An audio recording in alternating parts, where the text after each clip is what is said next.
का हमारी खास चीज मार्केट आउटलुक में और बाजार के जाने माने दिग्गज केरियानोमिक्स के फाउंडर और सीईओ सुशील केरिया साहब हमारे साथ कार्यक्रम में हो रहे हैं शामिल। सुशील जी, गुड मॉर्निंग, स्वागत है आपका। Good morning. धन्यवाद हमें समय देने के लिए। और आमतौर पर धन्यवाद कई जी, बार गुड मैं मॉर्निंग। फीडबैक देखता हूँ मार्केट से लोगों का सोशल मीडिया पर, और वो मुझे समझ में भी आता है। कई बार लोग शॉर्ट टर्म और लॉन्ग टर्म दोनों व्यूज को अलग अलग समझने के बजाय एक साथ समझ लेते हैं। तो जरा मुझे ये बताएं कि इस वक्त बाजार पर लॉन्ग टर्म व्यू क्या है, वो 30,000 का जो आपने टारगेट दिया वो इंटैक्ट है। शॉर्ट टर्म व्यू क्या है, उसमें क्या कुछ दिखता है। तो पहले एक बार बाजार की व्यू पर बात करें। ठीक है अनिल जी, आज आपके लिए मेरे पास एक बढ़िया चुटकुला है हाँ हाँ। और दो गाने हैं।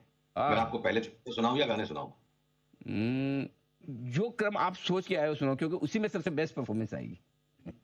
देखो, ऐसा है, हंसने का काम आज हम सबसे पहले ही कर लेते हैं। यानी वेरी आपको गुड, हिंट मिल बहुत बढ़िया। कि मैं हंसने का काम हम पहले ही कर लेते हैं, क्योंकि मैं आपको पहले ये हिंट दे दूं कि भले ही बकरी ईद जून में होगी, पर ये सोमवार वाली जो ईद है, हो सकता है शेयर बाजार में बकरे मंगलवार से कटना शुरू हो जाए। ओह, तो उसके पहले आप चुटकुला सुन लो। एक चुटकुला यूं है, सिंपल सा।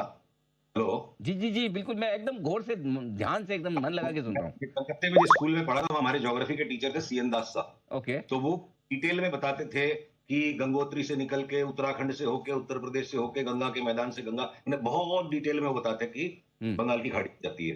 तो हमारा एक सहपाठी था, उसने बोला, सर आप बहुत ज्यादा डिटेल में बोलते हैं, आप नट शेल में बोलो। हाँ तो सीएन दास साहब चिढ़ के बोले थे, हाँ।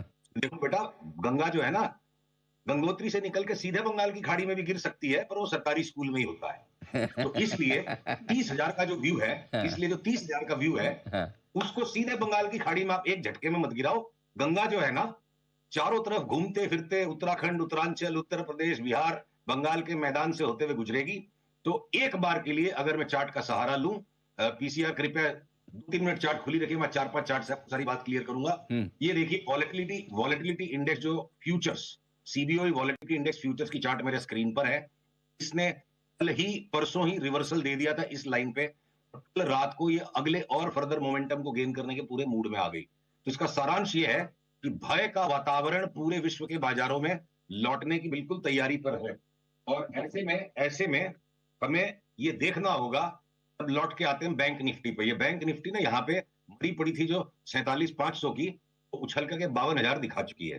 तो भय का वातावरण लौटने वाला है। और हमने कल शाम को ही ट्विटर पे डाल दिया था कि ये चारों तरफ जो आज एसएनपी नैस्डैक कमजोर है, 1-2 दिन और सौगात बटेगी बाजार में, यानी हमारे बाजार में। आज और कल अगर तेजी रह जाती है बैंक निफ्टी में, आप देखो, और हम एक बार के लिए 52,500 तक क्या पता चले जाएं, क्या पता न जाएं। 1-2 दिन की बात है, एकदम एक एक घंटे की फोरकास्ट आपको शुरू से नहीं दे सकता।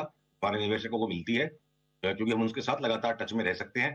तो 52,500 से लेकर अभी तक की ये जो रेंज है, ये वापस कोई आश्चर्य मत कीजिएगा अगर 47,600 तक चली जाए। और लगे हाथ निफ्टी की चार्ट देखिए, इसमें हो सकता है कि एक बार 22,600 के नीचे न जाए। वो इसलिए संभव है कि निफ्टी में से जो आईटी के स्टॉक्स ने लेट मूवमेंट स्टार्ट किया है, जो रिलायंस ने लगता है कि अब अपना फाइनल मोटा बॉटम बना दिया हो, वो आईटीसी लीवर जैसे स्टॉक्स भी हैं। तो बैंक निफ्टी अगर पुराने लोग को तोड़ के 100-200 पॉइंट नीचे चला जाए और निफ्टी वहां पे परहेज करे कि मैं 22,600 के नीचे नहीं जाऊं, वो हम तब देखेंगे। ये संभव है। उसी तरह एसएंडपी और नेस्डेक भी अगर अपने पिछले लो से थोड़ा आसपास चले जाएं, तो बिल्कुल संभव है। तो सीएन दास साहब की बात पे एक बार के लिए मैं समेटूंगा कि गंगा जाएगी निश्चित बंगाल की खाड़ी में, गंगोत्री से निकल के, पर बड़ा घूमते फिरते आराम से अपनी मर्जी के साथ जाएगी। गंगा मैया के साथ साथ चलना पड़ेगा, गंगा को डुबो मत। बात तो आपने एकदम पता की कही कि कुल मिलाकर आपको टारगेट जो बड़े हैं वो आएंगे, लेकिन बड़े टारगेट के बीच में छोटे छोटे बाजार में कभी उतार कभी चढ़ाव वाले दोनों तरफ के ट्रेड भी मिलेंगे। तो आप नहीं, अपनी कोशिश जी। एक और नया लो भी दिख जाए अनिल जी, हाँ। तो उसके लिए तैयार रहना पड़ेगा। गंगा मैया है ये, हम्म। मतलब आप इसको डिक्टेट नहीं कर सकते, आपको इनके बाजार के अनुसार चलना पड़ेगा। Correct correct. तो ये तो राय आपके लिए बाजार पर ब्रॉडली हुई है। अब आप जो दो गाने भी आप सोच के आए थे सर, तो जरा उसका हाँ, क्या चलो वो मैं माहौल। ब्रीफ ब्रीफ में बता दूं। देखो, मोहब्बत में भी और बाजार में भी दोनों गाने हर वक्त साथ में बजते हैं। एक दिल में बजता है, एक दिमाग में।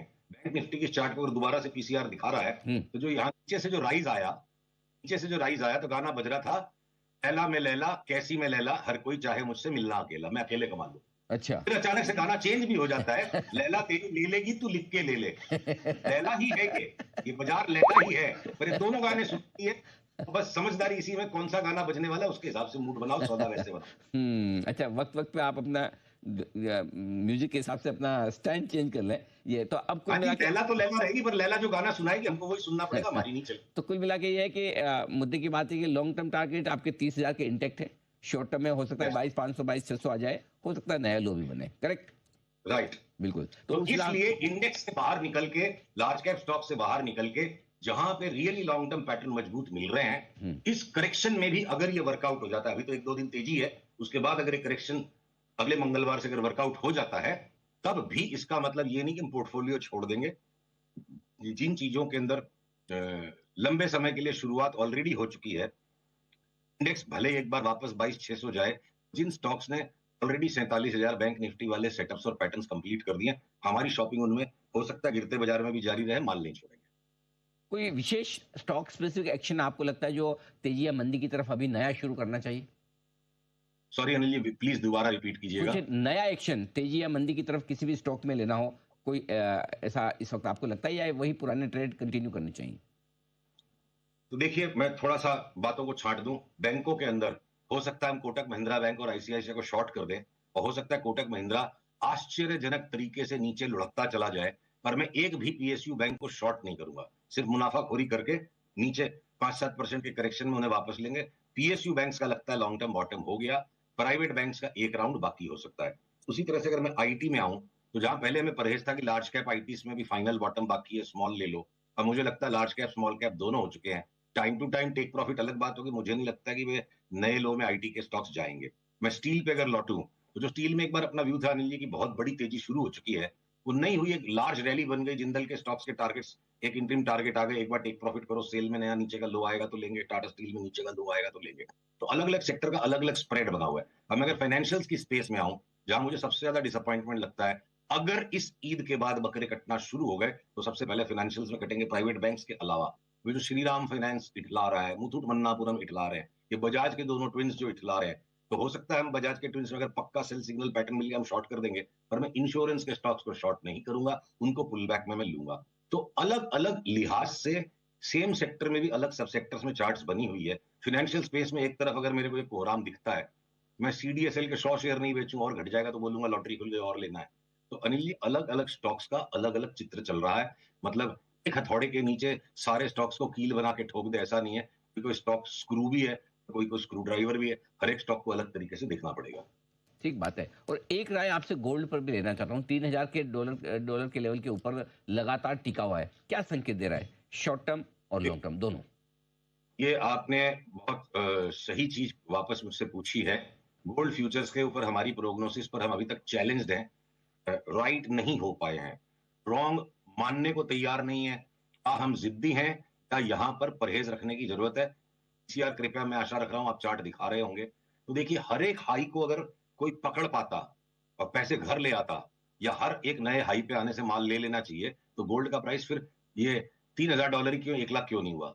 तो खाली एक न्यू हाई आने से काम नहीं होगा। ये देखिए, हमको, मेरा ऐसा मानना है कि मुझे भगवान ने दायित्व नहीं दिया कि मुझे हर बात को समझना जरूरी है। मेरा ये मानना है भगवान ने दायित्व दिया, जो बात समझ में आ सकती है उस पर कार्रवाई जरूर करनी चाहिए। गोल्ड की चार्ट में यहाँ का जो हिस्सा आपको मैं दिखा रहा हूँ, जो पिछले नवंबर दिसंबर में जो पैटर्न बना, बुल मार्केट पैटर्न नहीं और इरेगुलर बी वेव का एक्सटेंशन है।